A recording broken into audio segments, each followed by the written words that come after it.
The Civil War.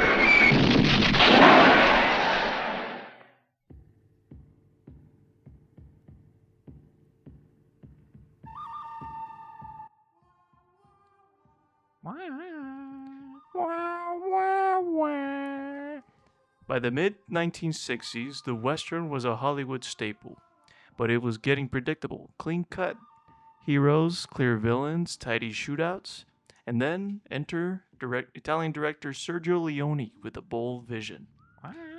His spaghetti western shot in Europe with gritty style flipped the script. The Good, the Bad, and the Ugly was the third in his Dollars trilogy, following A Fistful of Dollars and For a Few Dollars More. It's bigger, bolder, and many the best. This film is the film that I wanted to start it off with because it's a massive Hollywood staple. It's a massive, like when you think of a western, you think of The Good, the Bad, the Ugly. That's one of the first movies you think of. And with this film, Leone teamed up with composer Ennio Morricone, whose haunting score, the thing like this guy's been singing in the background, Whoa, wait, whoa, wait, whoa. became incredibly iconic. Possibly one of the most iconic film themes in history. Yeah. And he also teamed up with the amazing cast led by Clint Eastwood. All this together, you made yourself a beautiful Western soup in the hot Paris desert. Oh, wait, oh, wait, oh. Okay, Dan, give us a little overview of what the film's about. In the Southwest, during the Civil War, a mysterious stranger, played by Clint Eastwood, and a Mexican outlaw they called Tuco, played by Eli Wallach, form an uneasy partnership. Clint Eastwood's character turns in the bandit for reward money, then rescues him just as he's being hanged. When Clint Eastwood's character shoots at the noose, goes awry during one escape, a furious Tuco tries to have him murdered. The men reteam abruptly, however, to be out a sadistic criminal and the Union Army and find $20,000 that a soldier has buried in the desert. $20,000 out in the desert? This doesn't really sum up this film. This does no justice to sum up this entire film. Yeah. This is wrong. What I just read is wrong. I should have written it myself. Well, this movie is like an insane odyssey that is a whopping 3 hours. This does not sum up 3 hours. Yeah, it's a 3 hour. This does no justice. Yeah. This made it sound like I didn't know how to read. I know how to read. Mm-hmm. You guys have heard or listened to the other episodes. I know how to read. All right. But this is like, it's like, how do I explain this? The direction, the film, like the shots, everything, like it's like the whole vibe that comes from it. It's like everything about this movie is a painting. You can't really put into words. But Each you frame, you read the story pretty well. each frame is a work of art. It's a painting. Yeah. And it's all planned out perfectly. I love this film. The beginning scene, that's long as hell just for some guys to walk into what was it, like a diner bar thing? Yeah. The Ugly just to break out of the window. That was freeze frame. I love the introduction to all the characters, yeah. And Like the Ugly. and the music is amazing too. It just encapsulates the character stories. I love the music in this movie. Sometimes, like when I'm drawing or something, or if I'm studying something, I just put on like some of Ennio's music, and a lot of it's from this movie. I love his music. Yeah. It's like it gets me focused. Yeah. Orchestrate music. Mm-hmm. beautiful. He's an amazing It composer, dude. hits Yeah. right here in the heart. And I love how like one of his final jobs was working on Quentin Tarantino's Hateful Eight. That score was pretty cool. I like So that music. Yeah. really good movie, and Mhm. I think we should talk about that one next. I For don't know. Western Wednesday. That's one of my favorite westerns. Dude, you need to watch the Grand Silence. I'm telling you, it's like the same movie, dude. But I feel like the Grand Silence is a bit better. But we could do like a double creature feature. The creature feature. Huh? I mean, so yeah, so we can have them like back to back to compare and Comparison. contrast. Yeah. We could do that. I like that. Yeah. Back to this movie. The performances are pretty good. Clint Eastwood's Man with No Name is like the ultimate cool guy. All swagger, you know? And then Lee Van Cleef's Angel Eyes is like straight up like one of the best villains there. Like it really makes you hate him, you know? He's like a straight up ass. He's a douche. Yeah, but But that's how you write a good he's villain. such a douche Yeah. that he's a good douche. Yeah. He's Scud an douche. he's a good douche. An amazing villain. And If there's any- Tuco's just like the chaotic in between. I love his dynamic between the three of them. He's just like just crazy in the middle. He's not a bad guy, but he's a bad guy, you know. He is a bad guy. But he's not a bad guy. If you It's evident read when he everything sees his brother. he's done, Yeah. he's a bad guy. And, well, in terms of like westerns, like that landscape, I guess. He's like somewhere in between, you know. He's just hectic. That's what I said. He's chaotic. He's chaos incarnate. Uh, The Chaos Stone. Is that one of the stones in Adventures? yeah. And fun Yeah. fact, the actor is just as chaotic because he improvised most of his lines. Yeah. I didn't know that one. Yeah, he's kind of like Joe Pesci, you know. Going back to improvising. Yeah. We love some of that. Yeah, and then this western, it's like well, with a lot of spaghetti westerns, it's morally gray. It's not like the 1950s westerns where there's black hats and white hats, you know. Mm-hmm. It's just it's what made it like groundbreaking to a lot of people. It's a story about greed, survival, and human nature, and it doesn't help with the fact that it's set during the Civil War, and you know how that went. And it's like, I think one of the bloodiest wars in human history, probably from what I heard. Yeah, Yeah. I ain't no history buff, but from what I heard, it was pretty bad. And all that in the middle of that, it's like a crazy long. I think it's one of the bloodiest wars in history. I think more people died in the Civil War than in World War II and World War One. Yeah, not that many westerns dive into that set piece because it's so grandiose. It was such a big war. So like I think it's really cool that Sergio went all out with that one. One thing that I found out about as well, a couple years before, it was the American and Mexican War. Right there, because we gotta remember the Alamo. You remember? I remember. I remember the Alamo. I remember the Alamo and everyone. I was there. I was there. I was there. That Santa Ana guy, I don't like him. Crazy thing is, many soldiers from the Mexican-American War fought against each other during the Civil War. So a couple years prior, they were so united in this one war, and now it's just almost half of the soldiers split, fighting in the Civil War for a great cause. Yeah. Who's your favorite character in this movie?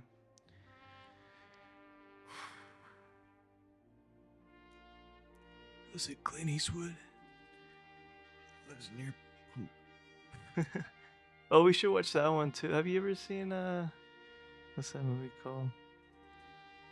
Dirty Harry. Dirty Harry. Yeah, I referenced it, but I ain't seen it I yet. love that movie. I've only seen I don't know why clips. the name of it like left my head, it left my brain. No, but I mean, we do need to Getting watch it. lucky. We need to watch a lot of movies, films. I almost mixed films and movies together. Yeah. But my favorite character in this film, I really like Tuco. Because he's just I was gonna say Tuco too. He's just so Yeah. fun. He's like, he really pushes the story along. He makes it worth the 3 hours. Because with his it's crazy yeah. crazy antics. Yeah, Yeah. he really does. And he's kind of like a double-edged sword because you never know what he's gonna do next. You know, Yeah. he's unpredictable, Yeah. and I like that. I like that bathtub scene.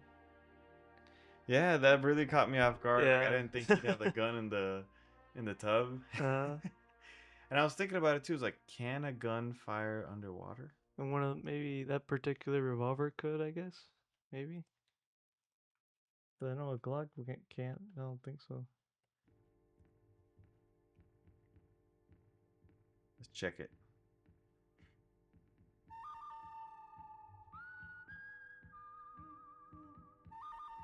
Yeah, Yeah. yeah. Yeah.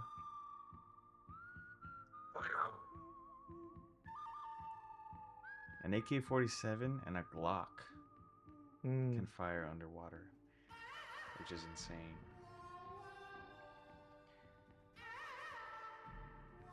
One crazy tidbit that I told you about is that this, canonically speaking, this film is it's like technically the first film, chronologically speaking, in the Dollars trilogy. Mm-hmm. Even though Sergio didn't intend it to be a trilogy, he intended them to be their own set stories. But if you think about it, he even accepted this too. It seems like this is the beginning of the Man with No Name story, right? Mm-hmm. And how he just from my perspective, this is how like the legend begins, and once you get to the for a fistful of dollars, at that point he's just a myth, you know. He comes and he goes. Mm-hmm. But at this point, you could really tell he's just getting started, and he's kind of his naivety, you know, to be caught off guard by Tuco and everything that happens, and you slowly see him become like more confident, and at the end, that's when the final showdown and everything. Yeah, that's like how he defines his name. Mm-hmm. Yeah. And given that a lot of the dates and the fact that in Fistful of Dollars some gravestones are labeled like years after the Civil War Mm-hmm. and set during the Civil War, like you could connect it that way too. Yeah, and if you look at it that way, the good, the bad, and the ugly, literally, as you said, like it creates this character. Yeah. By the end of this movie, that's who you see in For a Few Dollars More and A Fistful of Dollars. Yep. Yeah. And I like the fact that 'cause this is creative. Well, now it is. At the time, they didn't mean it to make it like, start from the last to the first movie. Because what other director has done that? Exactly. Dark Knight.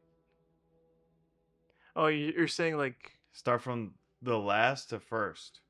I don't know any other director. Exactly. Maybe Star Wars, I guess, but that's not the same Well, director. Yeah, like kind of like Star Wars, right? The prequel trilogy, that's right? different. That's different. But he intended to do that, but Sergio Leone did not intend Mhm. to do this, but it's somehow connected, which is pretty It cool. all worked out Yeah. pretty well. Yeah, I totally meant to do that. Shit. Yeah. Yeah, but this film changed everything, you know, a lot of directors were inspired by it. Of Quentin Tarantino, especially, you could see some of its DNA in a lot of his movies. Particularly when Tuco's looking for that kid's father. Remember when he's in their house? That's oddly reminiscent to the opening scene to *Inglourious Bastards*. Mm-hmm. It's like you're hiding enemies of the state in the phone barge, aren't you? You know that scene? Yes. It has that same level of intensity. Yeah. Yeah. And like other things too, even video games like Red Dead Redemption and other sci-fi epics. It's Star Wars too. Mm-hmm. Obviously Star Wars because there's some like Western element. Like a lot of modern film culture is inspired by this movie and some of Sergio Leone's works. Yeah, because he's Um, a man that thought of the unthinkable in that like time period, and a lot of his movies are unique yeah, in every way. but he's one of the greats, one of the great spaghetti western directors.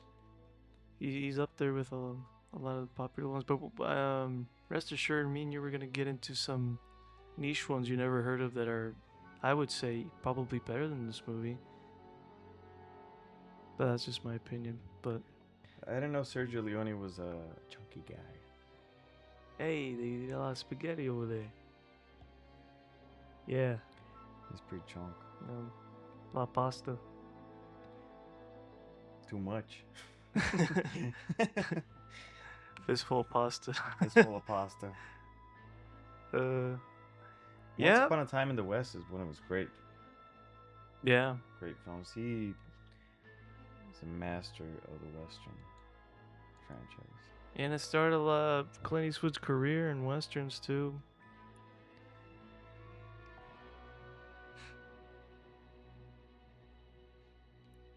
Yeah, Good, the Bad, and the Ugly. The film has decent pacing. I would say like the set pieces and the landscapes are just beautiful. The music, encompassed by the music and everything. Like I just love this movie.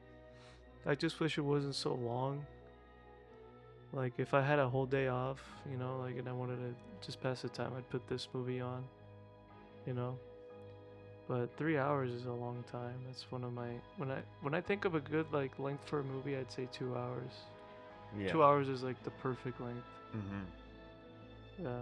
Going on to 3 hours. That's when Yeah. I'm like, It's like if you get like I would compare this to like if you get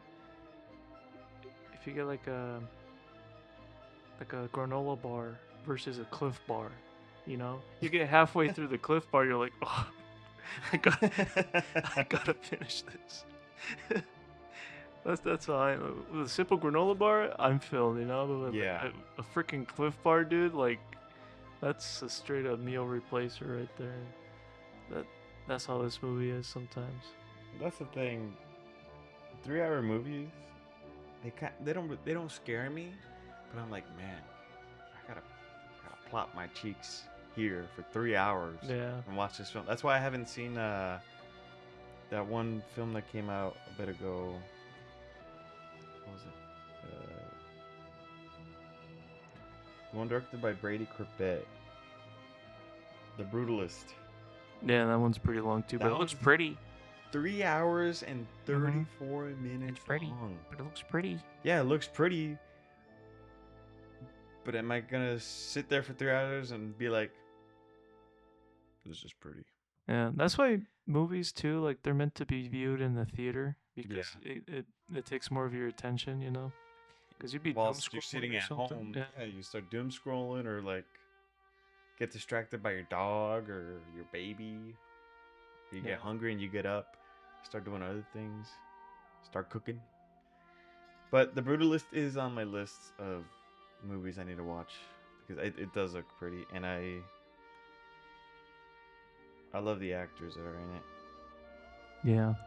Adrian Brody, oh my god, he's amazing. Yeah, and this film's a blast to watch. It never drags, but it sometimes does, in my opinion. But as unforgettable as it is, it's great. It's awesome. I love there's so many parts I could say that I love because it's like So funny, like like the idea of them like when they're disguised as Union soldiers. Mm-hmm. No, what was it? Yeah, they're disguised as Confederate soldiers. They're in the gray, right? And they see what they're on like a carriage, and they see what they believe is Confederate soldiers. But when they get up to them, it's actually Union soldiers covered in dust. And they like pat Yeah. themselves on and shit. It's like, hey, we're gonna go fight them Yankees. That's like that was. that was I love that scene. It's so funny. one of the comedic aspects of the film. Yeah. I don't know, that part was hilarious. Just go like, Yeah. All the antics they get into. It's crazy. yeah. And just every time that Tuco's about to get hung and Clint Eastwood's character saves him. Yeah, those parts are funny too. Like a little montage. Yeah, and and you see Clint Eastwood that just like fuck with Tuco first half of the movie, but then when Tuco gets his turn to mess with him, he's like absolutely cruel to him. He makes him He's the most over dramatic character ever. Cause it wasn't even like that bad what Clint Eastwood's character did to him. yeah. But this motherfucker made him walk in the desert while Tuco was on a horse, drinking as much water as he wanted, and he had his little pink umbrella. Yeah. And it was just torturing him. He's like watching it from the distance too. But he one upped them there when he got to speak with the man that knew where the money was when he was dying. Mm-hmm. And that's how he found out what grave it was in. And speaking of, once they get there, that scene where Tuco's like spinning around and the camera's spinning with him and the music is playing is honestly like one of the best scenes I've ever seen in a movie. And then he's getting shot at with the cannons and the music's like. Mm-hmm. And it's like so cool, and all the gravestones and everything. Yeah, it's awesome. That whole cemetery in general. You know, it was fake. Yeah. It wasn't real.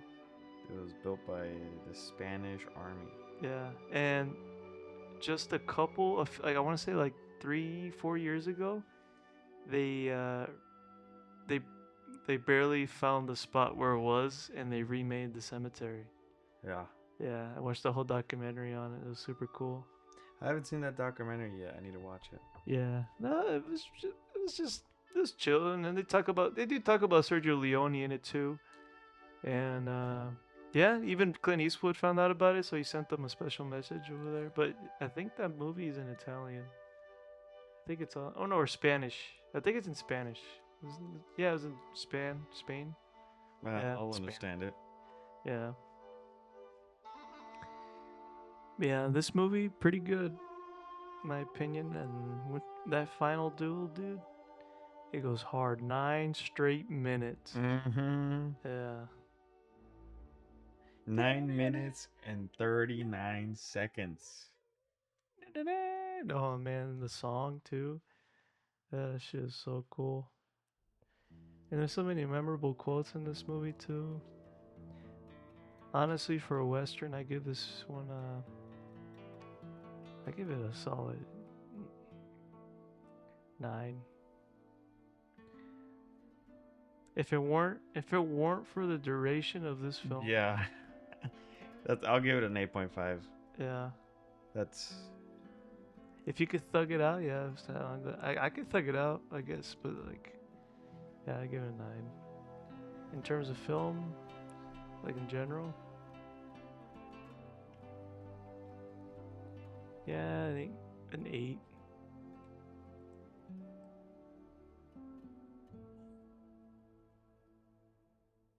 My dog just smacked his face.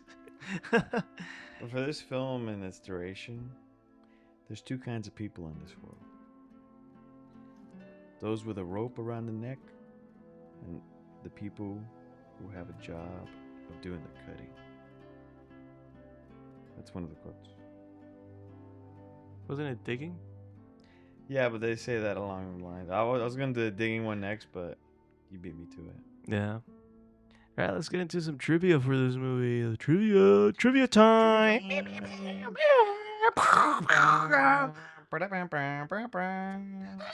I tried to do a Wilhelm scream. I don't think I could do it. First piece of trivia. According to Eli Wallach, the guy who played Tuco, when it came to blow up the bridge, Sergio Leone asked the Spanish army captain in charge to trigger the fuse as a sign of gratitude for the army's collaboration. They agreed to blow up the bridge when Leon gave the signal, "Vai, go!" That means go in Italian. Or vaya in Spanish, right? Or the walkie-talkie. Unfortunately, another crew member spoke on the same channel saying the words "vai vai," meaning "it's okay, proceed," to the second crew member. The captain heard this signal, thought it was for him, and blew up the bridge. Unfortunately, no cameras were running at the time. Leon was so upset that he fired the crewman, who promptly fled the set in his car. The captain was so sorry for what happened that he proposed to Leon that the army would rebuild the bridge to blow it up again, with one condition, that the fired crewman be rehired. That's so nice of him. Imagine getting fired like that and you're just like, just drive off crying. And then like this for having accidentally blown up the bridge or giving the order.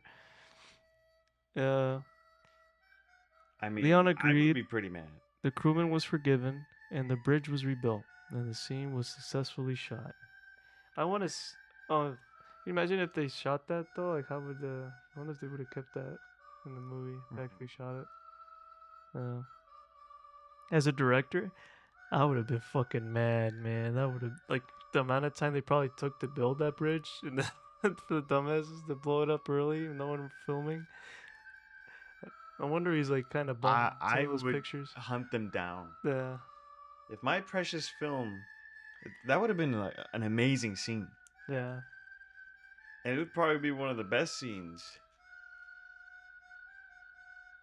Nah, but they'd be wearing cement shoes in a lake. I'd go Tuco on their ass. Yeah, that's a crazy bit of trivia for this movie. Yeah.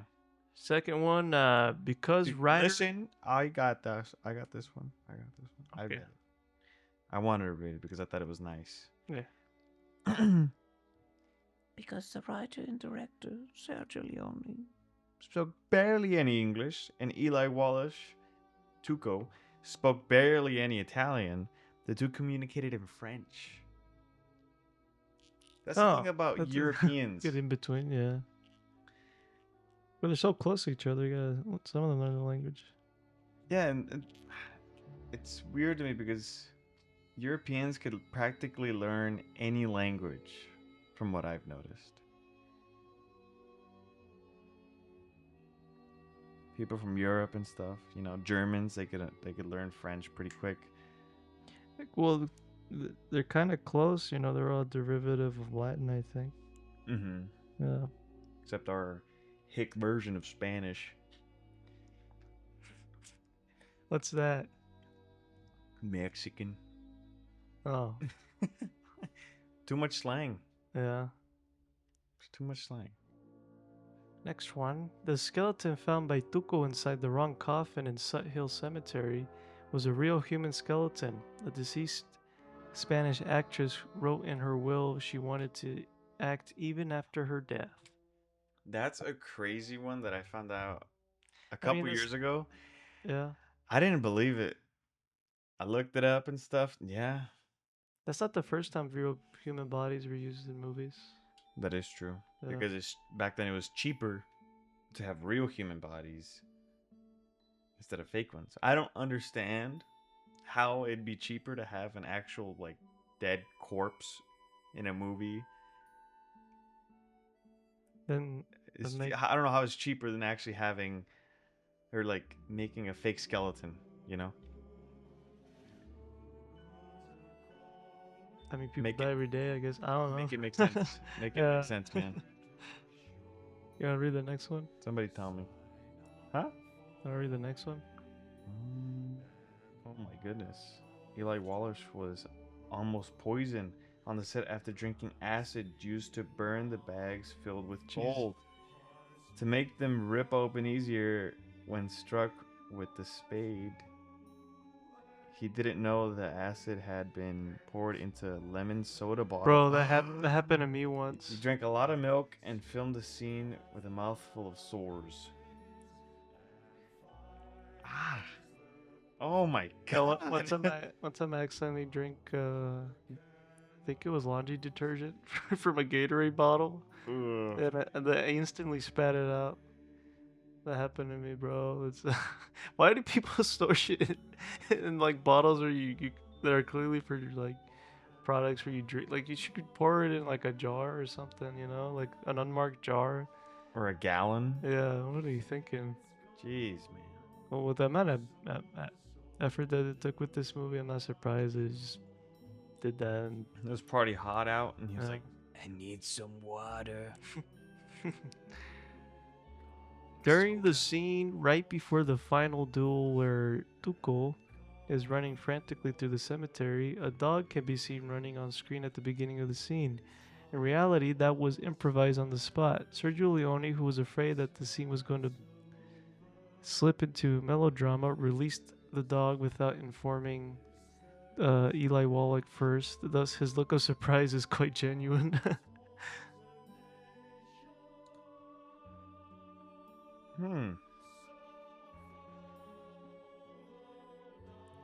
Yeah, it's like putting a little bit of spice, you know, in the scene. Eli Wallace really went through hell. Yeah, they tortured him. They gaslit him. They Oh my fucking tried to God. poison him. They probably made him rebuild the bridge with the Spanish army too. Sergio Leone was like, "I'm gonna make this guy through hell, go through hell." Jeez. In the original work script, Angel Eyes was named Banjo, but is referred to as Sentenza, meaning sentence or judgment in Italian. Clint Eastwood came up with the name Angel Eyes on the set for Lee Van Cleef's gaunt appearance and expert marksmanship. Ah, that's pretty interesting. Kind of saved. He saved the movie with that one, because I wouldn't like calling Lee Van Cleef's character Banjo. Sentence and Judgment sounds kind of cool. It kind of is his character. He sentences people to death and shit. And he judges them. Yeah. But Banjo, it's. Banjo? Dang, dang, dang, dang, dang, dang. Bang, bang, bang. That actually would have been perfect. With a banjo? Yeah. Ah. Come on now. Okay, in the gun store, everything Tuco does with the guns was unscripted. Wallach knew little about guns, so he was instructed to do whatever he wanted. He did receive instruction, however, on how to disassemble and assemble them. Most of the storekeeper's bemused reactions throughout the scenes are genuine. The scene where Tuco shoves the open and close sign in his mouth was Wallach's idea, so another improvised scene. That's cool. I like that. So that means like that actor was like, "Oh my god, what the fuck is he gonna do? What's he gonna do next?" That look of surprise, like worry, is actually genuine, I guess. Yeah. I'm telling you. Eli went through everything. Yeah, it was pretty cool, man. Ennio Morricone's iconic theme song was designed in places to mimic the sound of a howling coyote. Originally, Morricone did not want to use the trumpet, but Sergio Leone insisted, along with the electric and acoustic guitars and the Tarzan yell. Can't read.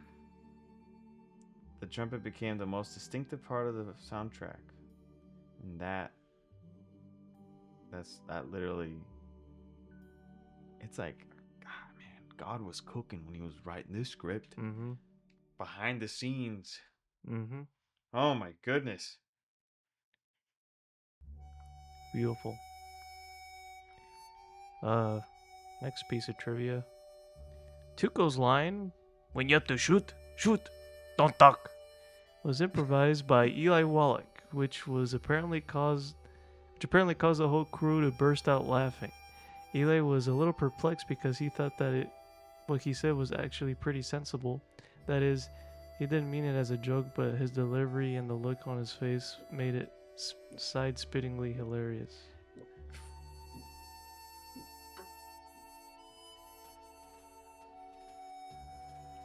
Sorry, my dog just threw up. Oh my god. We're keeping this in. The dog just threw up on the That was so random. Careful with your foot. It's like a little mountain right there. I know. Can you let him out? Give him some air. Come on, buddy. Come on, little buddy. Yeah, yeah. Come on, get. If you gotta leave, leave. Don't throw up. What the heck? Well, I guess we don't want to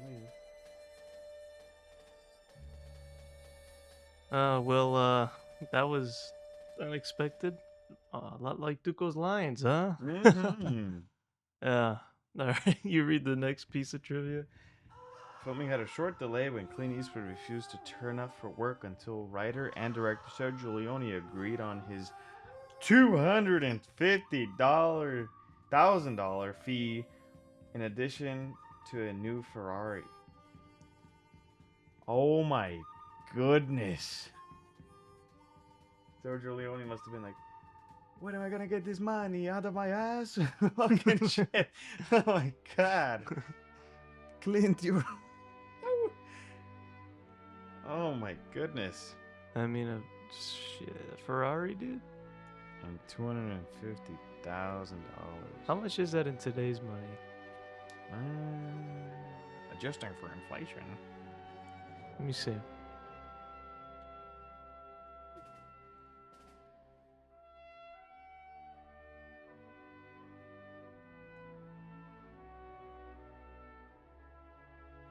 $1966 to today money. That's the equivalent of 2,480,439.81. Oh my lord, I would have killed them. A lot of actors today they get paid over 20 million if they're most of the big ones. But yeah. This was like early cinema or back then. Exactly. Yeah. That's crazy. This reminds me of that one scene in Futurama where they go to the bank and they check out his bank account and he only had 96 cents, but over 1,000 years and adjusting to inflation and all that and the interest rates, he had like $4 billion. Then 96 cents went from 96 to $1 billion in 1,000 years. 4 billion. That's weird. You never seen that scene? No. I was doom scrolling the other day and I saw it. Holy. All right, next piece of trivia. For the scene where Angel Eyes interrogates Maria, the prostitute, for information about Bill Carson, Lee Van Cleef was appalled by the fact that he was required to actually hit Maria, complaining, "I can't hit a woman." Razumov replied with, that's the actress, "Don't worry, I'm an actress. Even if you slap me for real, it's no problem." But Lee Van Cleef further stated, I know, but I can't. "Okay, thank you." I was going to. As a result, a stunt double was used for shots where Razumov was slapped, which were intercut with shots of Van Cleef, as he later put it. There are very few principles I have in life. One of them is, there are very few principles I have in life. One of them is I don't kick dogs, and the other one is I don't slap women in movies. Very stoic. Very chivalrous. Very gentleman. That's a man right there. Yeah. But like it's fake, you know like Yeah, but when you actually have to hit them, that's the thing. He actually had to hit her. But there's other films where it's like, just wave your hand in front of the camera. It makes it look like you hit him. You know? In addition to the train scene, Tuco cheated death in the first scene where Blondie shoots him down from a hanging. The gunshot scared the horse, which took off running at full speed for nearly a mile.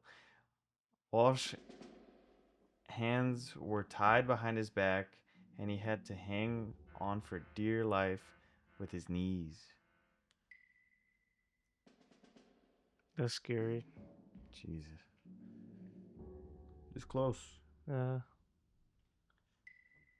Man, remember that one time I remember when we were out like riding in a cart out in the woods, and then I fell off my cart and it was dragging me in the ass. You remember that? We were out camping one time. We were in like this little like off-roading go kart, you know. On a quad? No, it was the carts, like one of the little go karts we had. Not go karts, but like a four-wheeled cart, you know. The off-roading cart. You don't remember we go camping? They're green. You remember those? Well, yeah, it's a quad. Okay, well, yeah, I fell off of it and it dragged me. You know, Oh, same thing. I was holding on by my knees, but it like dragged me in my ass cheeks. I remember that. I was riding in the back. Yeah. Yeah, it's just that reminded me of that. That was a long ass time ago. What you what? How long ago was that now? It was That like was like 16, right? ages ago. Yeah. I was small. Yeah. Hey, you think you were scared? Imagine seeing that from my perspective. I was like, oh my god. Terrifying. Anyways, my turn. Next piece of trivia. When Eli Wallach arrived in Madrid, Spain, all of the hotels were full. Clint Eastwood invited him to sleep over to a friend's house, and they shared the same bed. Okay, a little zesty there. A little careless whisper in there. Wallach's wife, Ann Jackson, told him he could boast that he was the only man to sleep with Clint Eastwood.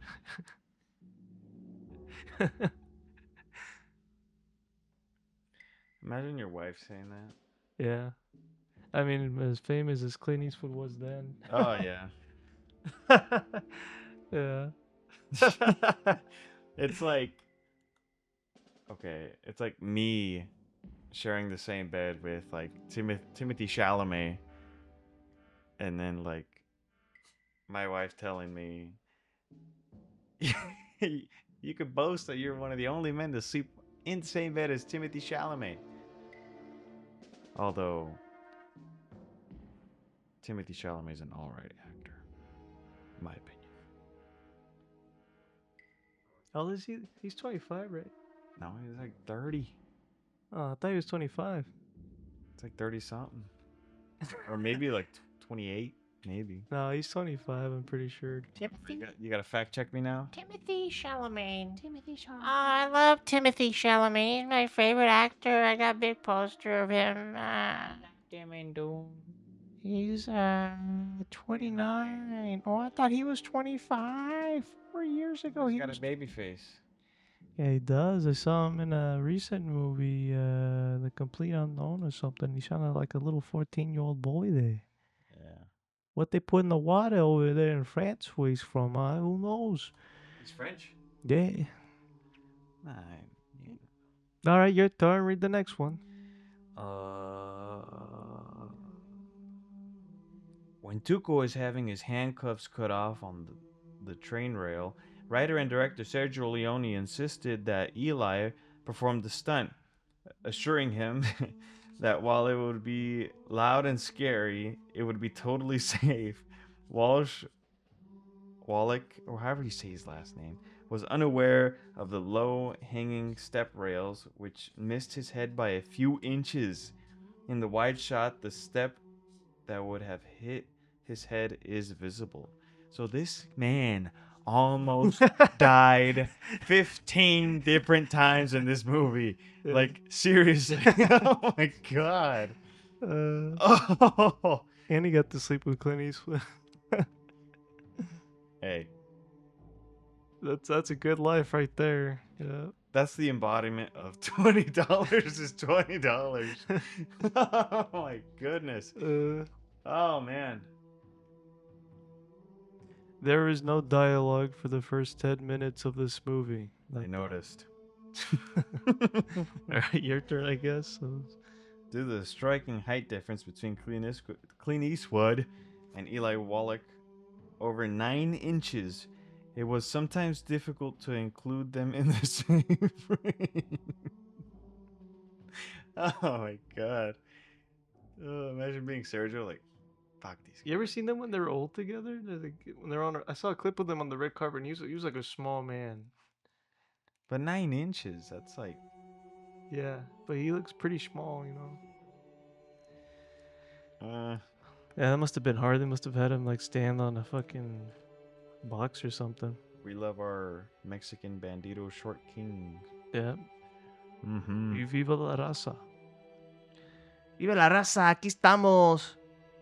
No quema co. Depending on when this comes out, this may be. Not the right time. Anyways. If you know, you know. As a non-smoker, Clint Eastwood hated smoking cigars, and Sergio Leone often did multiple takes. According to Eli Wallach, Eastwood would sometimes tell Leone, "You better get it this. You better get it this time because I'm not. You better get it this time because I'm gonna throw up." That's what your dog said before. You got a Clint Eastwood face. Fuck, he looks like frijoles. Looks like a little bit of frijoles. He just left me a small, little, like, shot glass of frijoles. Looks like beans out of the can. Yeah. Gosh. Although Clint Eastwood was top billed in this movie, Eli has the most screen time. I did not notice that. Wow.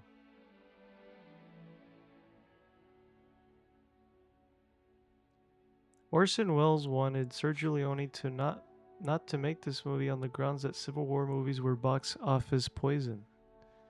That is kind of true. They're very divisive. Mm-hmm. Yeah. You don't see that many nowadays, you know? No. He is kind of right. But It was a cool movie. It was cool. It was cool to see that. this movie does it perfectly. Yeah, even though it was made in, like, by an Italian in Bucktooth, Spain. Yeah. Yeah. Like, what does he know? Oddly enough, a lot of Europeans are inspired a lot by Western culture. Mm-hmm. Yeah. In history too, like Blueberry. a lot of French comic books like Blueberry. If you haven't heard of it, Mobius, man, one of my favorite artists. I'm also an artist. I like to draw, and he's like one of my main inspirations. I love Mobius. John Giroud, his real name. Should look him up. Pretty cool. He made cool comic books. Your turn. According to Sergio Leone, it took a lot of discussion before Clint Eastwood agreed to do a movie. The movie. Because B-movie? he felt B-movie? You like jazz? Because he felt his character would be upstaged by Tuco. Even before the part was cast, he said, In the first movie. In the first movie. "No, I'm gonna do it. I'm gonna do it." No, this is Clint Eastwood. Seinfeld. In the first movie, I was just about alone. In the second, there's I can't Clint Eastwood. I can't get his voice In right. the second, in the second, there was two of us, and now number three. If it goes on, We're there's gonna end up in the whole cavalry. What's the deal with the? What's the deal with all these actors? yeah. I'm gonna kill you, Sergio. Seems like every actor just had like beef with him at the end of it. I slept with this man. You made me sleep with the small man. He snores a lot. The three principal actors are the only ones who speak actual English in this movie. With the exception of Al Murdoch, the one-armed man, and John Bartha, the sheriff. Everyone else in this movie is really speaking his or her native language, mostly Italian and Spanish, and was later dubbed into English. Wow. That reminds me of that scene from Once Upon a Time in Hollywood Yeah. when not Cliff Booth. And What's his name? And it goes back to like how Quentin was inspired a lot by Western films. No, but they mentioned it in that film. It's like he was talking about his time in Italy. He was like, Yeah. most of them were just speaking their language. I couldn't understand them. But shot in the Spanish desert with 1,500 Spanish soldiers as extras. That's wild. That's insane. When or or how are you even gonna get a country to supply you with 1,500 extras from their military? Never. You never do that. Apocalypse Now. No, Yeah, the Philippine army. they did that. Yeah, they supplied them with all the planes and shit, and all the crazy military gear that they used. We'll talk about that. When we talk about it. Yeah. Yeah, but it's happened before. Probably once. Yeah. By the time filming had completed, Clint Eastwood had grown tired of Sergio Leone's perfectionism and demands. The two never worked together again, though Leone tried to get Eastwood to appear in Once Upon a Time in the West. That would have been cool. I fucking hate this guy. My lungs weren't gonna never. I'm not gonna make it through this movie. My lungs are gonna collapse. You've made me smoke the cigar 58 times, and it's only 3 p.m. Do it again. Well, one more time. One more time. One more pack. I got 2 more packs. Cuban, I'm on. You like cherry flavor? Cherry? I'm gonna kill you when we get out of here. Yeah, boys. I think I got it. I got it down. Yeah, you have a good, Yeah. good Clint Eastwood. I'm gonna strangle you with strips of spaghetti. Don't let me find out where you stay.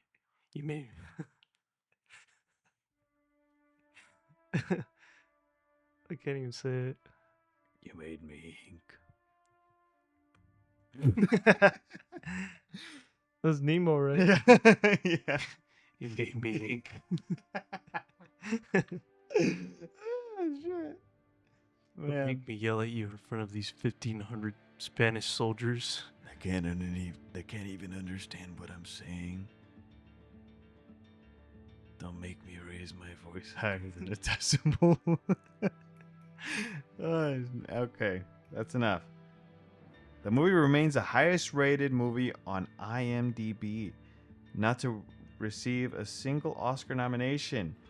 It wasn't really eligible for Oscar. I can't read for the life of me. For Academy consideration since it was open in the You're US dyslexic. until 1968, well over a year after its Italian premiere. So this came out over a year in the US. It came out over a year in the US because they had to dub it. Yeah. That sucks a lot. Well, what could you do, man? It was back then. I think dubbing. Well, I companies, mean, yeah. they could do it pretty fast, like the Spanish ones. Mm. ¿Qué es lo que vamos a hacer hoy? ¿Dónde vamos? Yo soy Tuco, soy loco. Rayos. Maldita sea.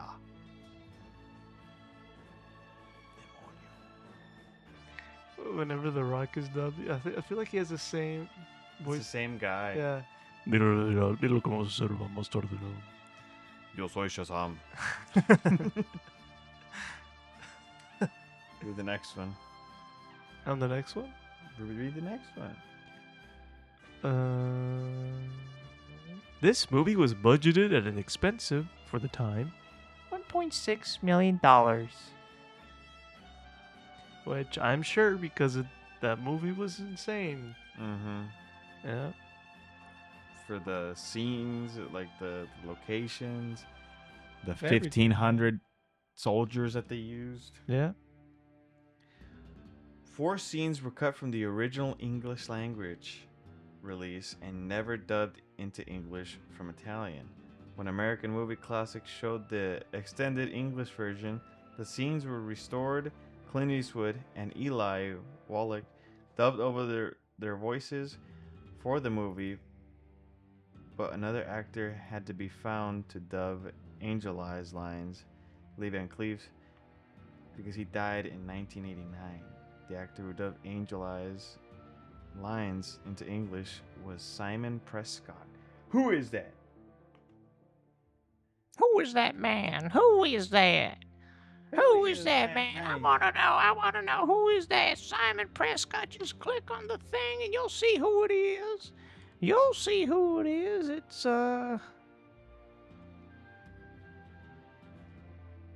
He was in Ghost in the Shell. He was The in heck? Akira. Yeah.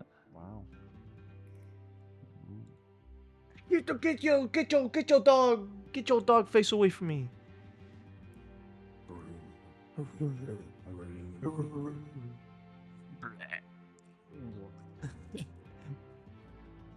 I can't do another scene. I can't do another scene with this dog. He's gonna throw up on my lap. Uh, Why are you making the dog smoke cigars? It has to smoke a cigar. It's important for the scene. He's Blondie's dog. He's Blondie's dog. He needs a cigar. Oh my god. no, I can't do it. Did we finish the trivia? Was that everything? No, next is as an Italian-made movie of that era, the sound was not recorded live. You read the rest. I can't find it. I lost it. And the actors and actresses said their lines in their native language, and the dialogue was dubbed in post-production. This was the traditional way of making movies in Italy, and was because of the poor soundproofing in Italian studios. The actors found it somewhat frustrating because they could not understand the words to which their scripts had them responding. Gosh, what is wrong with me today? I feel like Hunter from Creepcast.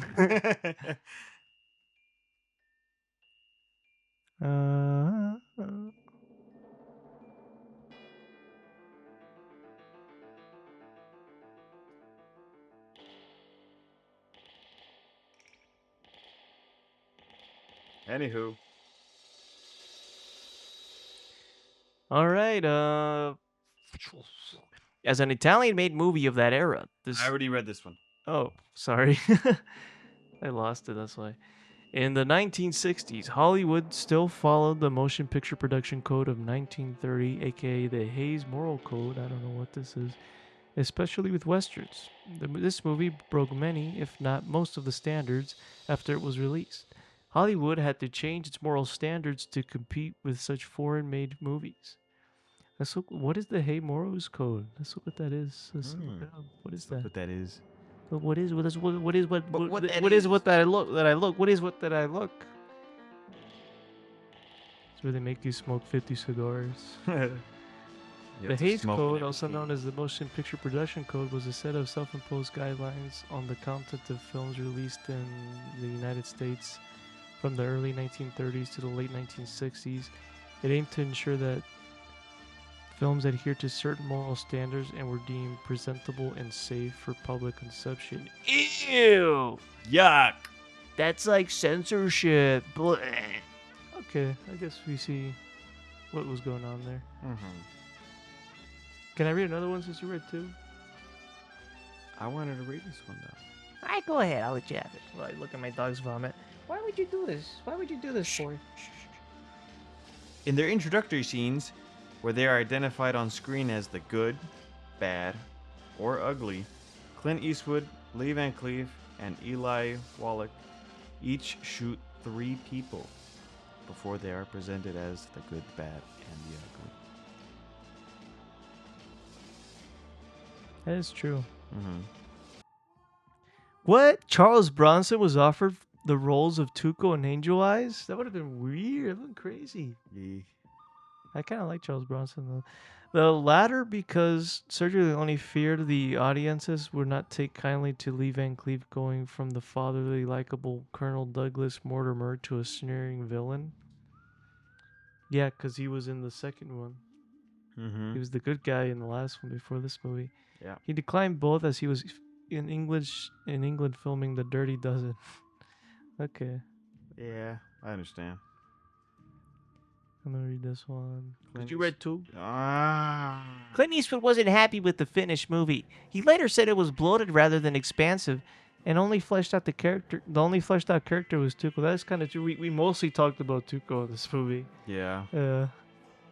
But We mentioned Tuco more than any other character. Especially because the actor himself literally went through hell. Literally went through hell. We're referencing what is it, like the Latina lady on TikTok? Girls from Riverside. Yeah. Literally. Girls from Riverside. Eli Wash literally went through hell. That's so sad. It's so sad. Like, Why do they make us smoke so many cigarettes? Clint Eastwood, like, literally. That's like literally not cool. He could get cancer and like.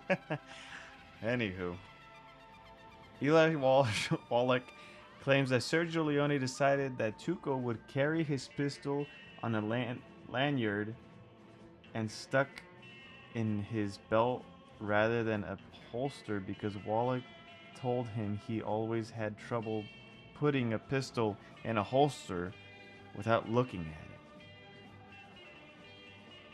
He's a visual learner, I guess. May he rest in peace. Yeah. Anywho, here's the next one. Why are you so hard on the guy? Because Sergio Leone was. He's hard on everybody. He fired gotta the guy keep for it the bridge going.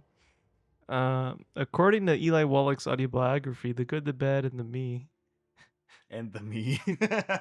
Sergio Leone picked him for the role of Tuco not because of his role as Calvera in Magnificent Seven. Oh, he was in Magnificent Seven? I didn't know that. As most people assume, but rather because of his brief role as Tuco-like bandit in How the West Was Won 1962, in particular the railroad scene. I'll have to look that up. That's probably the same character. There's a lot of Western movies where like I create my own headcanon and I just assume they're connected in the same universe, you know.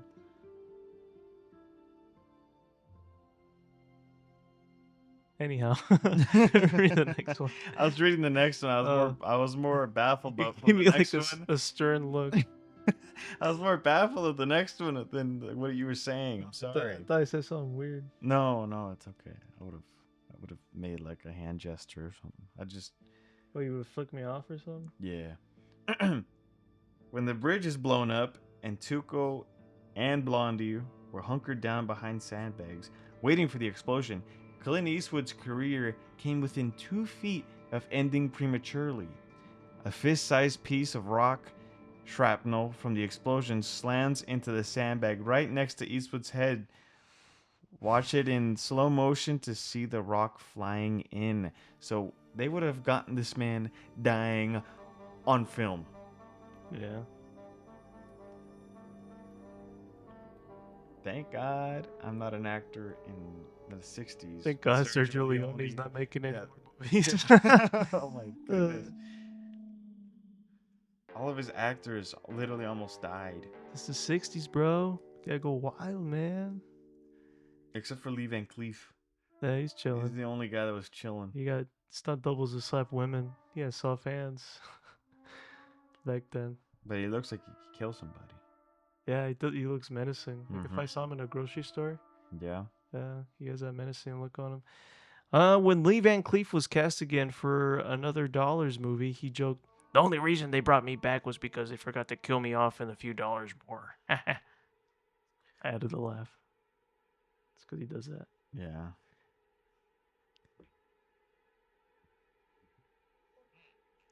Eli Wallach found the scene where Tuco confronts his frail brother, Pablo, difficult to perform because Luigi Pistelli, the actor who played Pablo, could not speak English. Yikes. What, they couldn't communicate in French?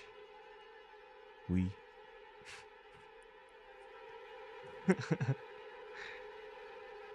Ennio Morricone's soundtrack album stayed in the charts for over a year, his most commercially successful movie score. Hmm. It was a banger. I like his early work too. It's very synth-like. Dropping mixtapes. Oh, you got a long one. You got a long one right now. You better fucking lock in and get rid of your dyslexia. Everybody from for my dyslexic reading. Sad Hill Cemetery was a very convincing set piece constructed by the pyrotechnic crew, and not a real cemetery. Today, the site is marked as a local point of interest. In 2015, a group of fans created the Asociación Cultural Sad Hill, and they restored the whole place, the central stone. That's what we talked about earlier. Yeah. Remember when I went to Mexico? Yeah. When I went to Durango, can't say Durango because people will be like, what's Durango? Then they say it. They're like, oh, Durango. The state of Durango in Mexico. I visited a site where they recorded one of the Fistful of Dollars, or one of the dollar movies. I think it was for a few dollars more. It was pretty cool because the sets were still intact. So I felt like I was actually there, you know? In that time. And they even had a piece of a train that they used in that film. It was just sitting there. It was dilapidating and all rusty, but it was pretty cool just to see that it's there. I got some mezcal. There was a bar there. That sounds real yummy right now. Them 2 weeks. I love to have me some mezcal right now. I was drunk that whole time, but I had fun. I think I recorded it. I recorded a lot of those moments, but I think it's lost because my other phone got destroyed. Damn. Yeah. This is a prequel to the. Yeah, we talked about this. Although Blondie. Yeah, we let me talked read the about next this. one. Let me read that. Oh, we did that too? Okay. Shortly after Blondie brings in Tuco to the sheriff for the first time, the sheriff comes out with one of Tuco's wanted posters and unrolls it to show Tuco his picture on it. If you look carefully, you will see that the name on the poster is Guy Calloway, presumably one of Tuco's aliases. Guy Calloway also happens to be the name of one of the wanted men in that Douglas Mortimer Lee Van Cleef shot in A Few Dollars More. See how they're connected? See, there's another reason why they're connected. Listen to this. Clint Eastwood, Mario Brega, Benito Stefanelli, Aldo Sembrell, Lorenzo Robledo, Frank Brenya, and Antonio Molino Rojo are the only actors to appear in all 3 of the Dollar Trilogy movies. So literally everybody is always in the Dollar Trilogy movies. Not the 13,000 soldiers though. 1,500. The 15,000 and the 1,500, 2 million. All right. Sergio Leone originally titled his movie, or the story, The Magnificent Rogues. No, I'm dyslexic. the two Magnificent Tramps, but impulsively changed it during a meeting in which he was pitching the story to United Artists executives in Error and Arthur Krim. The improvised new title amused them both, and they agreed to put between $1.2 and $1.6 million and make it to retain the North American distribution rights. Nerd. Two Magnificent. Imagine this movie was called Two Magnificent Tramps. Who's watch this movie? Nobody. The Magnificent Rogues it's okay, but the Two Magnificent Tramps. No, but come watch the in Two Italian, Magnificent maybe that would Tramps. sound nice. Yeah, no. The real location of Sad Hill Cemetery is Carazo near This Salas coordinate. de Infantes, province of Burgos, Spain. The coordinates are 41.990517 minus 3.408511. Period. Are we going? We're done. Are we going? Yeah, our many fan. Let's all do a Everyone's subscriber defined meetup. location. I just told you. Subscriber meetup right there. Our 7 subscribers. The town where Tuco's second hanging takes place. The town where Maria is interrogated by Angel Eyes, the town where Tuco visits the gun shop, and the town where Tuco and his gang attempt to ambush Blondie during the cavalry march are in fact the same town. Set designer Carlos Simi previously created the set for a few dollars more, in which the town was referred to as El Paso and was portrayed as 4 different settlements in the movie by shooting in different areas of the set in each scene. The El Paso set still exists as a Western theme park known as Mini Hollywood. Fun fact, a lot of the Westerns at the time, especially when it became super popular in Italy, they would have different films filming at the same time in the same area. Like sets would be connected and stuff. That saves a lot of time. Yeah. But sometimes it does interfere with filming. Uh-huh.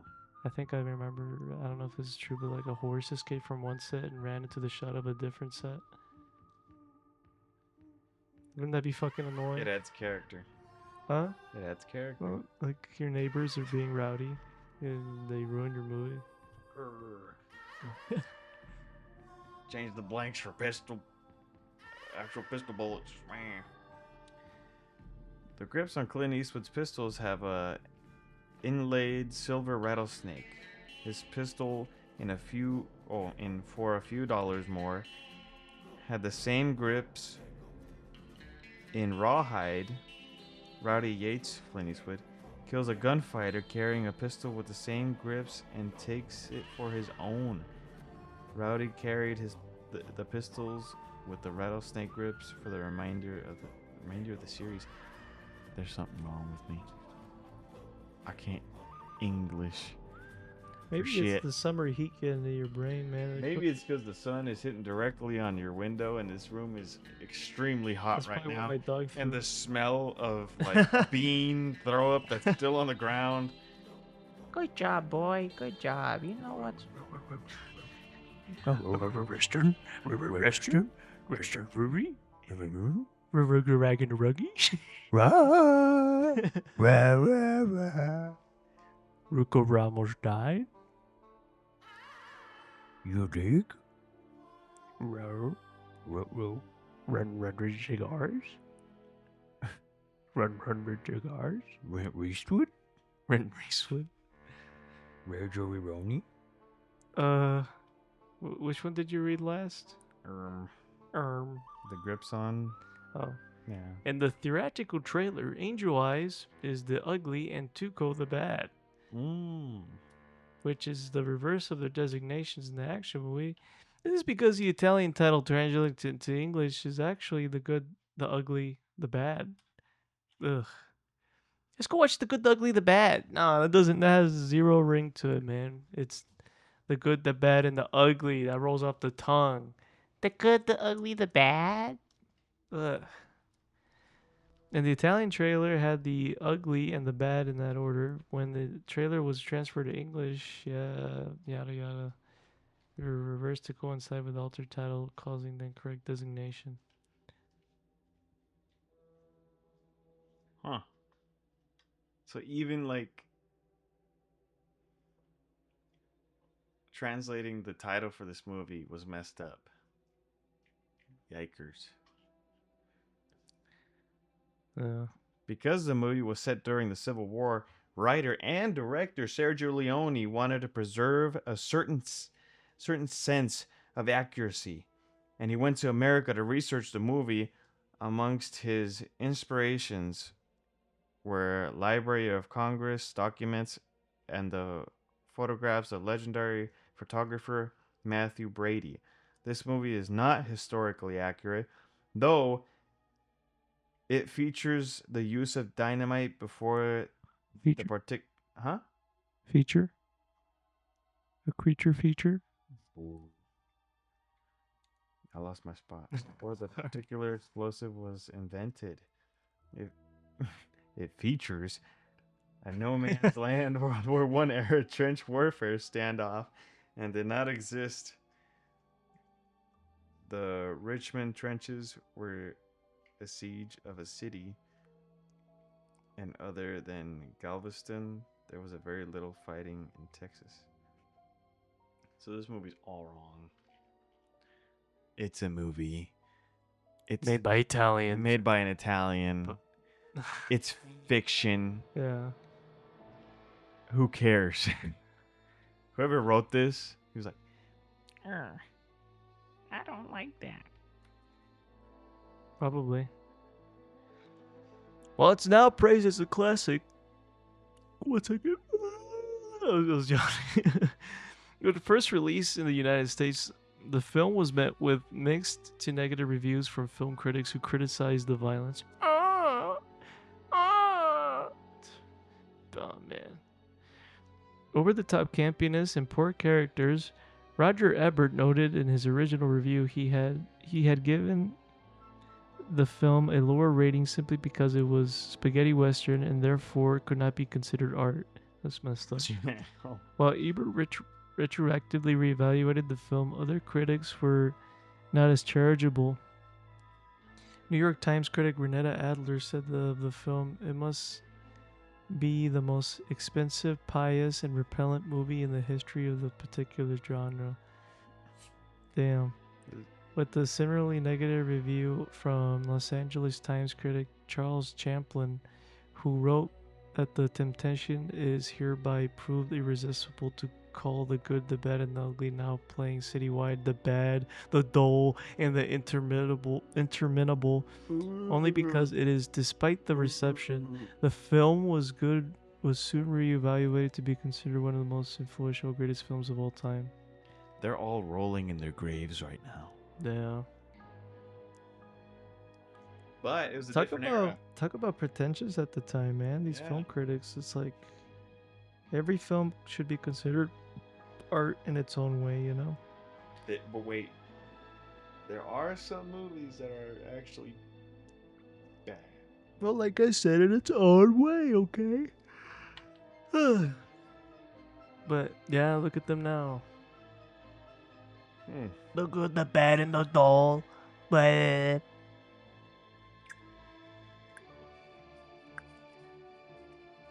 The bad and the dull. Oh my goodness. There is a lot of trivia. We're not even halfway. Yeah. I'm gonna scroll and then pick one. Scroll and pick one. $200,000 in That's gold. the one I was gonna pick.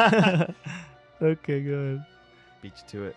Yeah. $200,000 in gold at the 1860s rate would weigh over 660 pounds, 300 kilograms. Gold was valued at 20 an ounce. Thus, there was about 1,000 ounces. 1,000 troy ounces would weigh over 660 pounds. Way too heavy for the horses to carry while they ride. Damn. Too heavy. Legs buckle.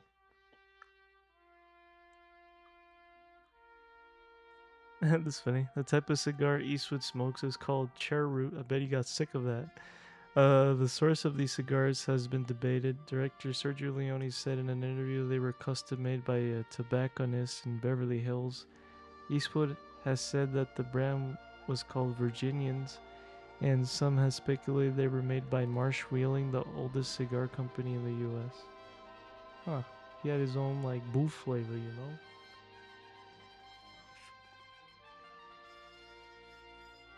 Eastwood Cherry. I hate these. You say the voice. You do the I voice. hate these. These are the worst ones. They made them just for me. Little old me. They might as well spat in them while they were at it. Yippee. Yippee. The pipe that Lee Van Cleef smoked as Angel Eyes is a Peterson's pipe made in Ireland. It has a P lip bit which wasn't patented by Peterson's until 1870. So that's not historically accurate. Wah.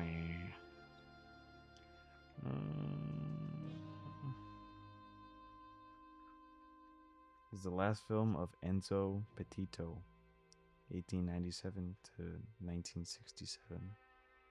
Rest in peace.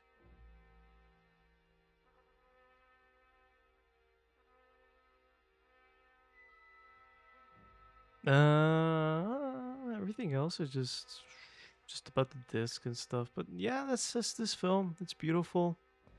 But really, we don't have much else to talk about now.